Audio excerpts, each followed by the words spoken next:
Bonjour à tous, bonjour à toutes. Si vous me rejoignez sur ce podcast, nous allons aborder la charge mentale du manager et du salarié du point de vue de la personnalité, des leviers d'action et des moyens ressources que l'on peut mettre en action afin d'éviter d'alourdir la charge mentale, de l'alléger et éviter cet engrenage qui peut mener jusqu'au burn-out. Si vous ne l'avez pas déjà fait, je vous invite à écouter la partie 1 où j'ai abordé tout l'environnement, les symptômes qui sont présents dans la charge mentale, celles qui mènent donc à la surcharge, à l'épuisement professionnel et au burn-out. Donc si ce n'est pas déjà fait, je vous invite quand même à écouter la première partie avant et ça vous permettra de vous sensibiliser ou pour vous ou pour un de vos proches, mais en tout cas c'est important de le faire dans l'ordre. Donc je vous invite à me rejoindre sur le précédent podcast si ce n'est pas déjà fait. Si vous l'avez déjà écouté, eh bien restez ici, installez-vous et on va parler tout de suite donc des personnes qui peuvent tomber plus facilement, enfin des profils, en tout cas des profils de personnalité qui sont généralement reconnus dans les phénomènes de charge mentale et de surcharge. Bonjour et bienvenue à tous, je suis ravie de vous retrouver sur le podcast Feeling Well in Your Business. Je suis Anne, formatrice et coach en entreprise, en management et en efficacité professionnelle. J'ai décidé de créer cette série de podcasts pour toutes les personnes qui souhaitent développer leur efficacité, leur productivité au quotidien, que vous soyez salarié ou que vous soyez entrepreneur, de vous développer personnellement dans l'optique de développer votre travail, votre professionnalisme et votre activité. Si vous êtes dans ce cas-là, je vous invite à rester avec moi, prendre un thé ou un café, de quoi noter si vous le pouvez, et on se retrouve tout de suite pour la thématique du jour. Donc il y a des personnalités qui sont plus touchées par la charge mentale que d'autres. De manière générale, on peut dire que ce sont déjà des personnes qui sont très organisées et qui ont donc une capacité par leur organisation à prendre plusieurs choses à la fois, plusieurs sujets, mais qui sont aussi perfectionnistes. Donc c'est une qualité, mais ça peut également être un défaut. C'est pour ça que des fois on dit mieux vaut fait que parfait, puisque la perfection étant dépendante de chacun et de la vision de chacun, eh bien c'est très aléatoire, c'est très subjectif, et du coup on peut avoir des personnes qui vont perdre du temps dans le détail pour atteindre cette perfection. Des personnes aussi qui peuvent avoir un problème de confiance en soi, dont le perfectionnisme est en fait la part externe que l'on voit, qui essaye de compenser cette espèce de manque de confiance en soi en allant chercher le détail pour rendre quelque chose de parfait. Donc je ne vais pas m'attarder là-dessus parce que j'ai dit plusieurs fois déjà, mais il y aura un podcast dédié au perfectionnisme et à comment l'utiliser à bon escient. Et donc pour ces personnes-là, eh bien, le sens aigu du détail, leur organisation, leurs problèmes de confiance en elles vont être des facteurs communs à plusieurs personnes qui sont généralement touchées par la charge mentale. Ça peut être soit ça, soit donner des choses à des personnes qui sont en limite de compétences. Généralement, on a affaire à des personnes qui ont vraiment de la valeur de l'engagement, la valeur de la loyauté, de l'investissement, parce qu'elles aiment le travail bien fait, qu'elles ont choisi aussi un emploi, une entreprise, un métier par passion. Pas par passion, mais en tout cas par grand intérêt, et donc qui ont le sens de cet engagement. Mais on a également le profil qui est un petit peu différent, c'est-à-dire des personnes qui sont en limite de compétences, à qui on donne des choses, c'est limite pour eux, ça leur prend un temps de malade pour faire quelque chose, parce que en fait, quelle que soit la raison, est-ce que c'est parce qu'on les surestime ou est-ce que c'est parce qu'on n'a pas le choix, on leur donne des choses qui sont limite capables de faire ou sur des logiciels qu'ils ne maîtrisent pas réellement.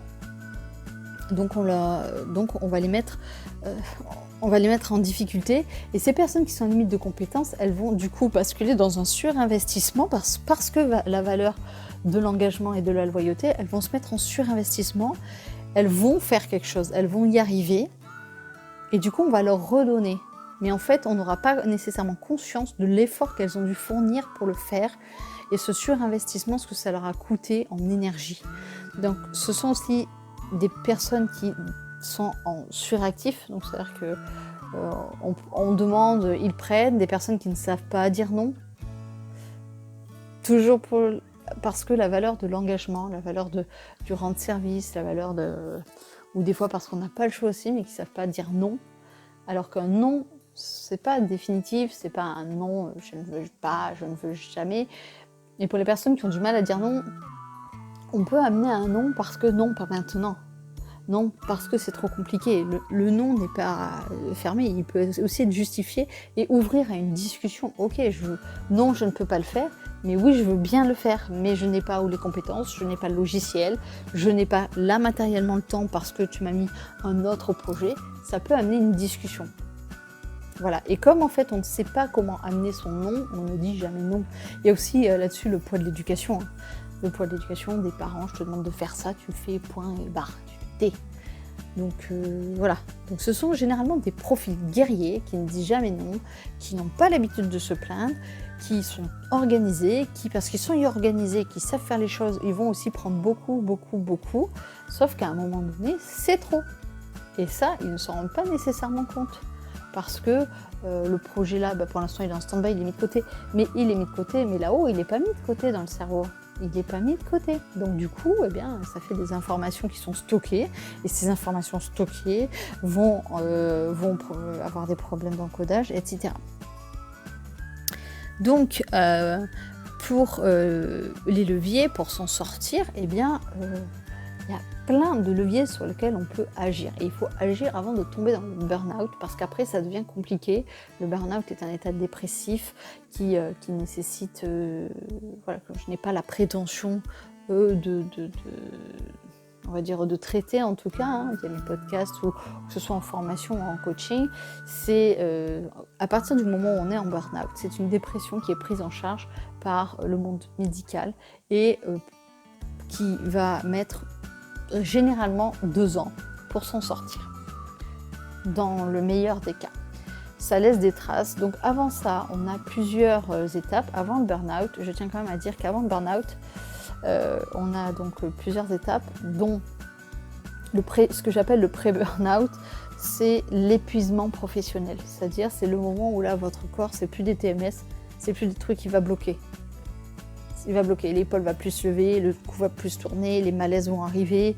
Là, c'est état d'alerte avant de tomber en burn-out. C'est le moment où c'est la sonnette d'alarme qu'il faut écouter. Ça, c'est l'épuisement professionnel.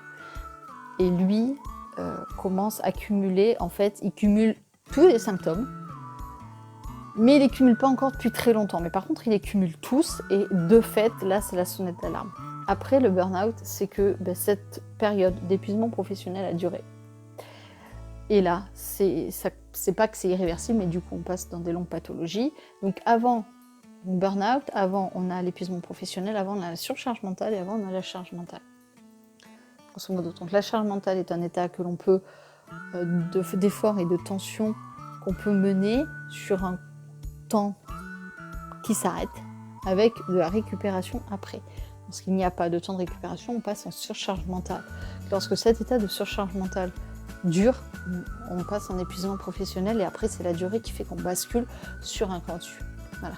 On a des personnes qui arrivent à vraiment, on a des issues dramatiques à cause du burn-out, et je trouve que c'est pas... Voilà, on a déjà vu des choses médiatisées. Est-ce que c'est normal ? Je ne pense pas, mais c'est que toutes les étapes d'avant ont été négligées. Donc il y a plein d'étapes qui peuvent faire l'objet d'alertes, et d'alertes de prise de conscience aussi de l'entourage. Donc l'entourage au monde professionnel, au monde personnel. Quant au levier, donc je reviens au levier. Donc il y a l'organisation du travail, c'est-à-dire qu'à un moment donné, il faut prendre le temps de décrocher, de s'élever, de voir comment on peut se réorganiser, et dans l'intelligence collective, se réorganiser à plusieurs. C'est-à-dire la personne en limite de compétence qui a dit oui à une mission, est-ce qu'elle aurait dû ? Non. Est-ce qu'il y a quelqu'un qui aurait pu l'aider ? Donc cette organisation doit se faire dans une intelligence collective, et elle peut se faire de façon naturelle avec le manager du manager, avec l'équipe, etc., pour que tout le monde essaye de mettre à place son organisation, voire de la recommencer, voire de trouver une organisation ensemble, en partant du réel, en partant du quotidien de chacun. Donc, Pour un manager en particulier, eh bien, il a des ressources vis-à-vis de ses collègues, de ses collègues qui partagent les mêmes valeurs, la même façon de voir le travail, et avec qui ce sera déjà beaucoup plus facile de faire la réorganisation du travail. Quand on sent que ça dure, effectivement, la hiérarchie a son rôle à jouer, et il ne faut pas avoir peur, parce que si on doit avoir peur de sa hiérarchie, c'est que déjà on est en déphasage des valeurs, et que la défiance est là à la place de la confiance. Et donc, on va avoir difficilement quelque chose de construit, parce qu'on va y aller avec des a priori ou des ondes négatives, etc., qui ne vont pas faire avancer les choses. Donc la hiérarchie, on va aller là pour discuter du périmètre d'action, discuter du délai de travail et proposer des solutions. Donc on ne va pas aller juste voir sa hiérarchie en disant « j'en peux plus, ça me saoule, j'en ai marre de cette organisation de travail ». Voilà.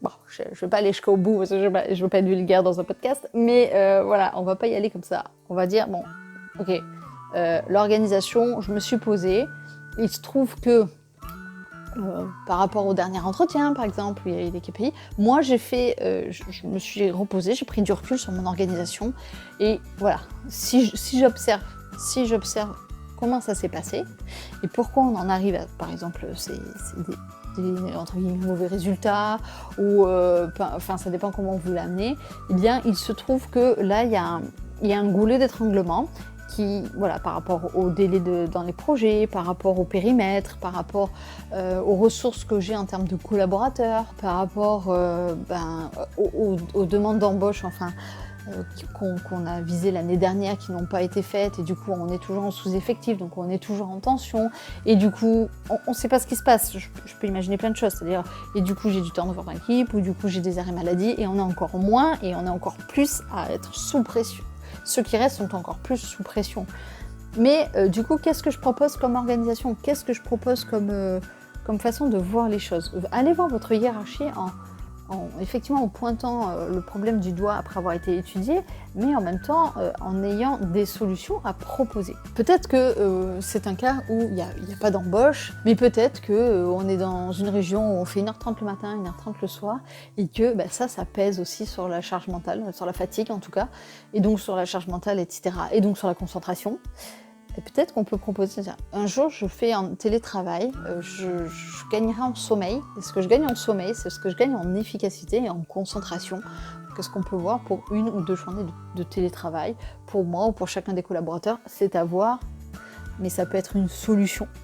Est-ce qu'il y a des besoins pour le télétravail, des accès sécurisés ou pas voilà, après il y a la partie technique qui est un petit peu aussi à prendre en compte. Est-ce qu'on peut avoir une personne en plus pour peut-être du traitement facile de dossier dans notre service qui serait en sureffectif? Probablement qu'il y a des solutions auxquelles on ne pense pas. On peut avoir des questions, il faut venir avec des propositions, il faut venir avec des questions ouvertes. Et donc pour pouvoir être en mesure de voir l'organisation et de venir avec des questions ouvertes, dans le positif en fait, avec un mindset positif, il ne faut pas attendre d'être en épuisement professionnel, parce que là ça va être très compliqué. Individuellement, on peut aussi réfléchir à son lien avec le travail. Est-ce qu'on est en surinvestissement? Si oui, pourquoi? Qu'est-ce que représente pour soi le travail? Qu'est-ce qu'on s'autorise comme marge de manœuvre? Parce que quand on a un process, on se dit c'est à la pointe. Est-ce qu'on a des marges de manœuvre à gauche, à droite, ou est-ce que vraiment on veut tout faire de façon parfaite?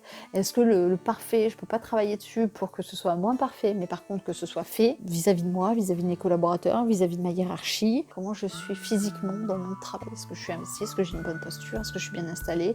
Est-ce que j'ai pas besoin de lunettes pour mon ordinateur? Est-ce que j'ai un filtre à lumière bleue? Est-ce que j'ai besoin de quelque chose pour être bien dans mon travail? Est-ce que peut-être de changer cette foutue chaise avec laquelle je suis toujours courbée parce que je mesure 1m90 et qu'elle va pas assez bas, et que du coup je suis toujours courbée? C'est pas un exemple du tout réaliste par rapport à ma personne, hein. Mais est-ce que c'est ça? Est-ce que j'ai besoin de surélever mon... Voilà. Il faut aussi voir comment on est dans son travail. Est-ce que le bruit environnant est un facteur de fatigue supplémentaire? Est-ce que le fait d'être dans un open space est un facteur de fatigue supplémentaire qui nous empêche aussi de nous concentrer. Est-ce que je m'accorde des temps de pause dans la journée? Est-ce que je m'accorde du temps pour moi dans la journée? Moi, j'ai fait plusieurs entreprises et moi, je ne fume pas. J'ai quand même remarqué régulièrement, en tout cas jusqu'à un certain point, après je me suis autorisée, c'est que moi, je bossais et je prenais pas de pause. Et que je voyais tout le temps, à 10h ou autre, selon les entreprises, les pauses clopes. Et moi, je la prenais pas, la pause, parce que prendre la pause, c'était aussi prendre quelque chose, en fait. Ça s'apparentait à prendre quelque chose. Et à l'époque, je ne buvais pas de café ou du café très, très sucré. Donc, du coup, je regardais pour les macchiatos, les chocolats au lait à la machine ou autre, bourrés de sucre. Donc, plutôt que d'aller vers ça, en fait, parce que je trouvais qu'une pause sans un truc à la main, c'était pas convivial. C'était une croyance que j'avais. Et du coup, je prenais pas de pause. Et en fait, je me suis aperçue au fil du temps que 10 minutes par 10 minutes, ça faisait plus d'une heure en plus à la fin de la semaine. Parce que je prenais pas de pause. Clope.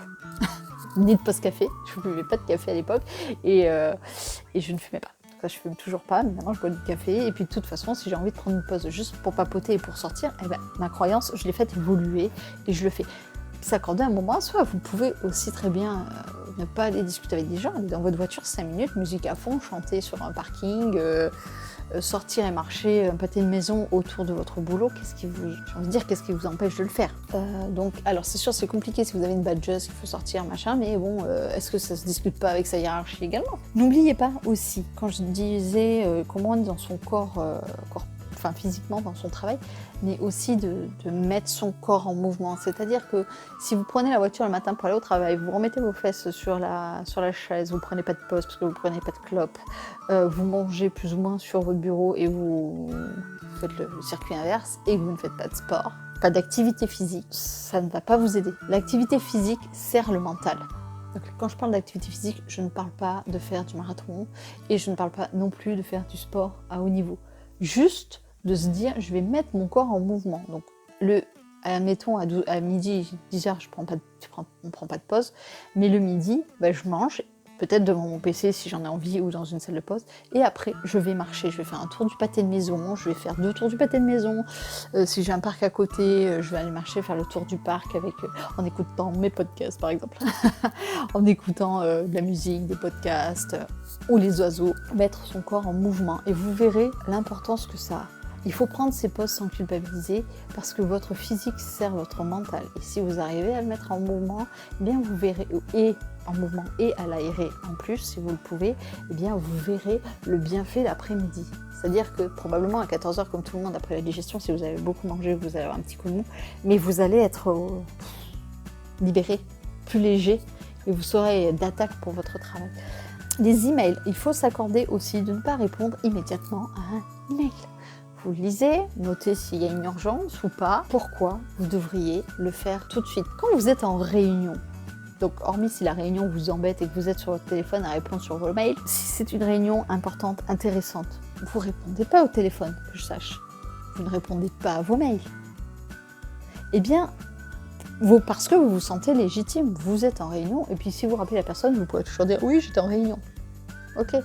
Mais qu'est-ce qui vous empêche, si vous êtes en train de faire quelque chose de compliqué, de le faire, de s'arrêter, de faire off le téléphone, les notifications, les mails, pas de notifications non plus, vous faites votre tâche, et voilà. Il vous suffit de consulter 2 à 3 fois vos mails dans la journée, c'est largement suffisant. Arrêtez le pop-up qui sonne toutes les 10 secondes. Si c'est vraiment urgent, la personne prendra son téléphone. Déjà, ça c'est pour commencer. Les mails, vous n'allez pas aller les consulter quand vous êtes en plein dans une tâche. Donc si vous enlevez le pop-up, vous pourrez faire des tâches de façon concentrée et effectivement s'il y a une urgence, on vous appellera. Ou on appellera quelqu'un d'autre qui viendra vous voir, j'ai envie de dire, bon, le cas échéant. Donc autorisez-vous à déjà enlever ce pop-up d'email pour commencer, et puis quand vous faites des tâches vraiment qui demandent l'importance, vous vous mettez en ne pas déranger, ou vous demandez à votre collègue, est-ce que je peux te basculer pour une demi-heure à charge de revanche? À un moment donné où vous faites des choses, vous pouvez lui prendre.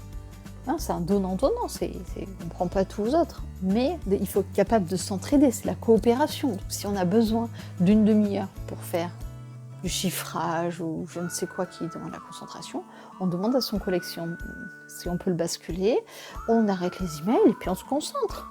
Et puis on arrête ces interruptions constantes qui nous font perdre et la concentration Donc voilà, donc ça, ce sont des choses à faire. Hein. Si vous n'êtes pas en charge mentale, faites-le tout de suite. Voilà, on a le droit de dire qu'on ne veut pas être dérangé. C'est un droit. Il faut changer sa croyance. En fait, l'organisation, c'est pas un carcan. L'organisation, c'est pas un carcan. C'est une possibilité de décider soi-même où on veut mettre son énergie. C'est-à-dire que si à ce moment-là, vous voulez mettre de l'énergie dans un truc super difficile et vous détachez de vos mails et de votre téléphone, vous faites. Vous pouvez voir aussi l'intelligence collective, quand on dit de réorganiser le travail, c'est est-ce qu'il y a des moments où tu préférais ne pas être dérangé pour faire une tâche, etc. Il faut aussi, je le verrai dans la productivité, mais il faut aussi batcher, essayer de regrouper les tâches qui sont similaires ensemble, pour capitaliser sur l'effort de concentration initial du cerveau. Hein, c'est-à-dire que le cerveau met entre 15 et 20 minutes à réellement être au top sur une activité. Il faut capitaliser, il faut rentabiliser en fait cet effort de concentration et du coup lui faire des efforts entre 25 et 25 minutes et 1 heure. Voilà, le minimum, c'est en fait, il y a la méthode Pomodoro qui dit qu'il nous faut 25 à 30 minutes focus sur un truc. Mais ça peut être focus, vous pouvez le faire en détaché, avoir juste 5 minutes de pause. Mais de pause, pas de changement de sujet, de pause, c'est-à-dire écouter de la musique, respirer, aller faire pipi, de pause, mais pas d'aller traiter autre chose. Et vous revenez au bout de ces 5 minutes et vous continuez la même activité, ça, vous serez toujours sur le même élan, mais la micro-pause que vous aurez faite, sans vous désaxer, vous permettra quand même de capitaliser sur l'effort de concentration et la méthodologie que le cerveau a mis en place. Voilà, donc quand on est plus cool, tout roule. Donc si vous n'êtes pas encore sur la charge mentale, eh bien vous allez avoir toute une série de podcasts pour l'efficacité, la productivité, etc. Le relax et la gestion du stress, la gestion du temps. Mais en tout cas, si vous reconnaissez quelqu'un dans votre entourage qui est soumis à tout ça, n'hésitez pas à lui faire l'alerte. Donc on fait des accompagnements pour les personnes qui sont en charge, en surcharge, surchauffe, pour pouvoir rediscuter de l'ensemble et pour pouvoir se repositionner dans sa relation au travail, dans sa relation à la hiérarchie, dans sa relation au collaborateur et à l'entreprise et à ses valeurs. Donc j'espère que en tout cas ce podcast vous aura été utile et instructif. Si vous avez apprécié, je vous invite à mettre un avis positif sur la plateforme de podcast sur laquelle vous écoutez, Apple Podcast si vous l'avez. Et puis je vous souhaite une bonne journée. J'espère que vous mettrez en application.